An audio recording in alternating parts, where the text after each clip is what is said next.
বাড়িতে এক গালা পানি, ঘরের ভিতরে থাকা যায় না। আমরা এখন আসছি গোয়াল ঘরে। কি করবো কি না করবো টেনশনে বাঁচি। আমাদের দেহার মতো মানুষ নাই। উজানের ঢল ও ভারী বৃষ্টিপাতের কারণে ব্রহ্মপুত্র নদের ৩টি পয়েন্টে পানি বিপদসীমার ওপর দিয়ে প্রবাহিত হচ্ছে। ধরলা, দুধকুমার ও তিস্তা নদীর পানি বিপদসীমার নিচ দিয়ে প্রবাহিত হলেও এর আশেপাশে নিম্নাঞ্চল প্লাবিত হয়ে বন্যা পরিস্থিতি বিরাজ করছে। ফলে জেলার বিভিন্ন উপজেলা ও ইউনিয়নে ৩ লক্ষাধিক মানুষ পানিবন্দী হয়ে পড়েছে। আমরা নদী ভাঙা এলাকার লোক, নদী ভাঙছে আমাদের বাড়ি। বর্তমানে বাড়িতে এক গালা পানি। আমরা ঈদগাহের মাঠে স্থান নিছি। চতুর্পাশে পানি, গরু বাছুর দড়ি যন্ত্রণা, কি করবো কি না করবো টেনশনে বাঁচি। আমাদের দেহার মতো মানুষ নাই।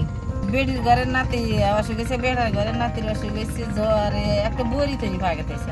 ঘরের ভিতরে এক বুক পানি, ঘরের ভিতরে থাকা যায় না। আমরা এখন আসছি গোয়াল ঘরে।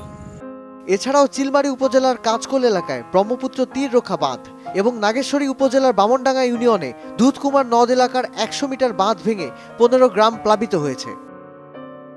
এরই মধ্যে জেলার ২৯০টি প্রাথমিক বিদ্যালয় বন্যার পানিতে প্লাবিত হয়েছে। নদীতে বিলীন হয়েছে ২টি স্কুল। বিভিন্ন পর্যায়ে প্রায় ৪০০ শিক্ষা প্রতিষ্ঠানে পাঠদান কার্যক্রম সাময়িকভাবে বন্ধ আছে।